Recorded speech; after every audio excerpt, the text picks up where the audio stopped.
कहानी को अपने माध्यम से सुना जा सकता है दोस्तों, लेकिन सफलता का रहस्य के बारे में आज हम कुछ कहानी आपके बीच में लेकर आ चुके हैं। और हमारे वीडियो को बस लास्ट तक देखिएगा दोस्तों। सब्सक्राइब करें ना करें कोई दिक्कत नहीं, लेकिन आप इस वीडियो को लास्ट तक जरूर देखिएगा। आज हम लोग कुछ सुकरात के विचार के बारे में दोस्तों बात करेंगे कि जिन्होंने अपने लाइफ में मेहनत करके और एक मंजिल को प्राप्त की, उन्हों के बारे में आज हम चर्चाएं करेंगे, जिससे हम भी थोड़ा इंस्पायर होंगे। अगर आप मजबूत बनना चाहते हैं तो सबसे पहले अपनी कमजोरियों को दूर करें। एक बार कमजोरियां दूर हो जाएंगी तो फिर आप कुछ भी कर सकते हो। लेकिन चलते हैं आपको उस कहानी की तरफ लेकर। एक बार एक व्यक्ति ने महान फिलोसोफर सुकरात से पूछा कि सफलता का रहस्य क्या है। What is the secret of success. सुकरात ने उस इंसान को क्या कहा कि वह कल सुबह नदी के पास मिले, वहीं पर उसे अपनी प्रश्न का जवाब मिलेगा।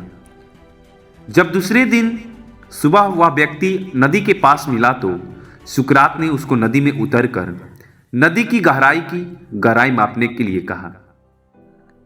वह व्यक्ति ने नदी में उतरकर आगे की तरफ जाने लगा। जैसे ही पानी उस व्यक्ति के नाक तक पहुंचा, पीछे से सुकरात ने आकर अचानक से उसका मुंह पानी में डुबो दिया। वह व्यक्ति बाहर निकलने के लिए छटपटाने लगा, कोशिश करने लगा, लेकिन सुकरात थोड़े ज्यादा स्ट्रांग थे। सुकरात ने उसे काफी देर तक पानी में डुबोए रखा।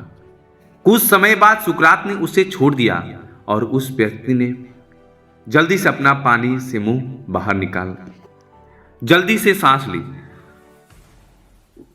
सुकरात ने उस व्यक्ति से पूछा, जब तुम पानी में थे तो तुम क्या चाहते थे?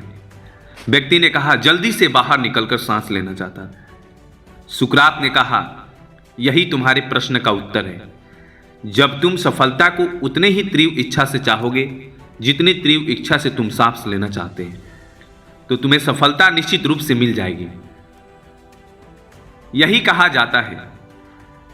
प्राचीन समय में विद्यार्थी गुरुकुल में रहकर ही पढ़ा करते थे। बच्चे को शिक्षा ग्रहण करने के लिए गुरुकुल में भेजा जाता था। बच्चे गुरुकुल में गुरु के सानिध्य में आश्रम की देखभाल किया करते थे और अध्ययन भी किया करते थे। वरदराज को सभी की तरह गुरुकुल भेज दिया गया। वह आश्रम में अपनी साथियों के साथ घुलने मिलने लगा, लेकिन वह पढ़ने में बहुत ही कमजोर था। गुरु जी के कोई भी बात उसके बहुत कम समझ में आती थी। इस कारण सभी के बीच वह उपहास का कारण बना था। उसके सारे साथी अगली कक्षा में चले गए, लेकिन वो आगे नहीं बढ़ पाया। गुरु जी ने भी आखिर हार मानकर उसे बोला, बेटा वरदराज, मैंने सारे प्रयास करके देख लिए हैं। अब यह उचित होगा कि तुम यहां अपना समय बर्बाद मत करो। अपने घर चले जाओ और वहां की काम में मदद करो। वरदराज ने सोचा कि शायद विधा मेरी किस्मत में नहीं है, और भारी मन से गुरुकुल के घर के लिए निकल गया। दोपहर का समय था। रास्ते में उसे प्यास लगने लगी। इधर उधर देखने पर उसने पाया कि थोड़ी दूर पर कुछ महिलाएं कुएं से पानी भर रही थी। वह कुएं के पास गया। वहां पत्थरों पर रस्सी के आने जाने से निशाने बने हुए थे। तो उसने महिलाओं से पूछा, यह निशान आपने कैसे बनाए?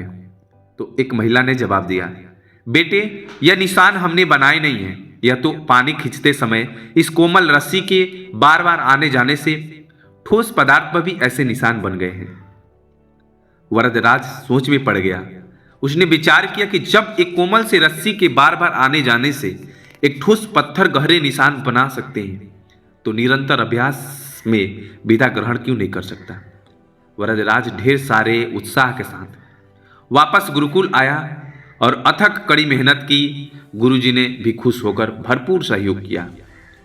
कुछ ही सालों बाद यह मंदबुद्धि बालक वरदराज आगे चलकर संस्कृत व्याकरण का महान विद्वान बन गया।